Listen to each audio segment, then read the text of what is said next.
Transplanted organs cause cancer in 4 women. In an extremely rare case, 4 patients developed cancer after receiving organs from the same donor, with 3 succumbing to the disease. When doctors harvested the kidneys, lungs, heart, and liver of a 53-year-old organ donor, she had no known medical conditions, and no malignancy was detected.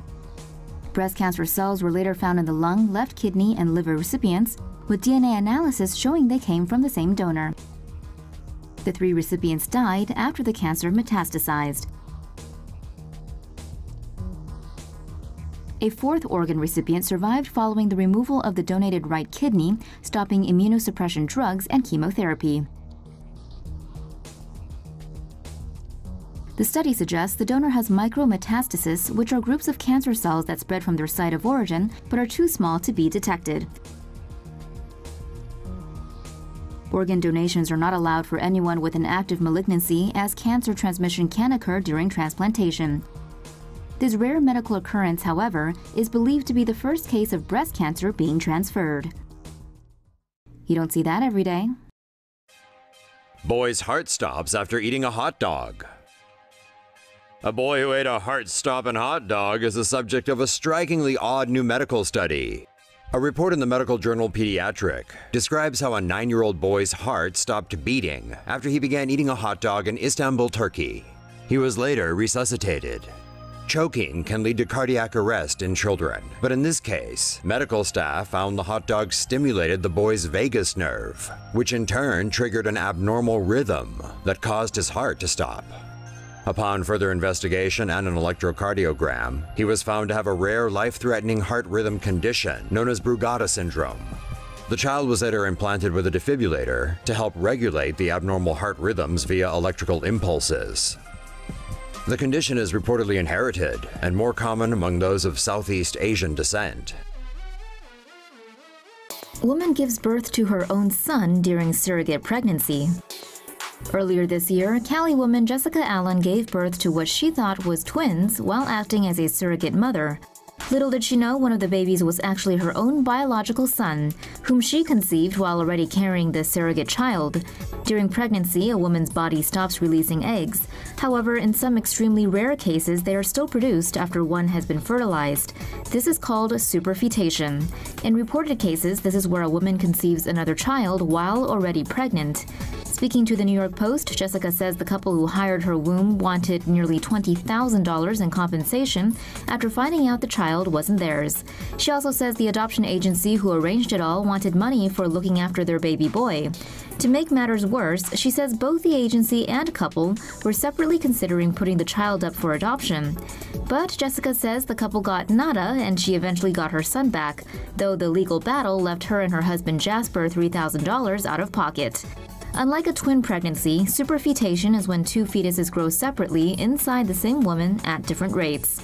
In 2009, a doctor speaking to ABC about a case of superfetation said she could only find 10 cases of it in medical literature. What's even more amazing about Jessica's story is that she says she conceived her son while her husband was wearing a condom. Boy battles real-life grayscale. A family is desperately searching for a cure for their son, whose debilitating condition is basically turning him into stone. Jaden Rogers has congenital fascial dystrophy, or stiff skin syndrome, a connective tissue disorder characterized by thick, stone-like skin. The 12-year-old's struggle with the disease started 6 years ago, when his adoptive dad noticed a small, hard lump on his right thigh that got bigger and spread at an alarming rate. It soon wrapped around his legs, hips, butt, and arms, and made it difficult and painful to move. Chemotherapy slowed the calcification for a while, but the symptoms have since gotten worse, with Jaden now needing a respirator to help him breathe. Only 40 other cases of the rare condition have ever been documented in the world, so doctors know very little and are still struggling to find a cure. They say the worst-case scenario is total paralysis, with Jaden becoming entombed within himself. Stem cell treatment in Europe could be the boy's last hope, but the family's finances have already been exhausted. A GoFundMe account has been set up to fund the medical costs. Only $43,000 of the $1.5 million goal has been raised so far, but family and friends say donating air miles or hotel points would also help. New study says it's possible to sweat blood. Are you one of those people that's always sweating? Have you ever sweat blood, though? A 21-year-old Italian woman was found to have been bleeding intermittently from her face and palms for 3 years. She was eventually diagnosed with blood sweating or hematohidrosis. This condition causes blood to seep out of unbroken skin like normal perspiration. It's most common on the face, ears, nose, and eyes, and is often associated with fear and emotional stress. The woman was treated with a beta blocker normally used to regulate blood pressure and heart rate.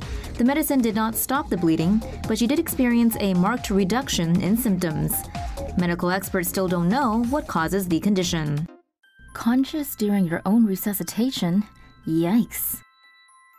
A new Danish study is raising awareness of the rare but disturbing phenomenon of patients being awake during CPR.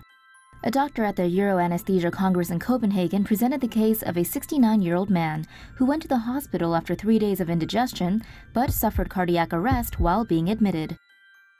A medical team immediately began chest compressions. CPR was administered for the next 90 minutes, with the patient reportedly showing signs of conscious awareness throughout. A high level of awareness during CPR is extremely rare, according to experts, since blood flow to the brain is often insufficient. Strangely, the man's heart remained non-functioning and without electrical activity, which caused him to lose consciousness each time doctors held off on CPR. Despite being given several shots of epinephrine, his heart failed to restart on its own. The man eventually died after compressions were stopped for good. An autopsy later revealed that the patient suffered a complete aortic dissection, a lethal condition in which blood is forced between the inner and outer aorta layers. Since the decision to terminate CPR happened while the man was still conscious, it raised serious ethical questions, including the use of sedation when resuscitating patients.